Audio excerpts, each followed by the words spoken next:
ओहो मेरो छोराछोरीको काम पानीमा खुट्टा हालाउला है तिमीहरूले अलि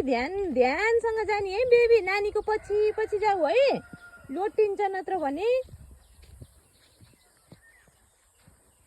ल हेर ओहो के हिँडेको यस्तो केही थाहा छैन तिमीलाई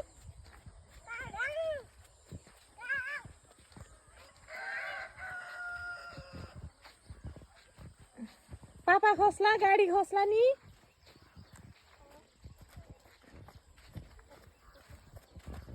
राम्रोसँग हिँड्नु छ है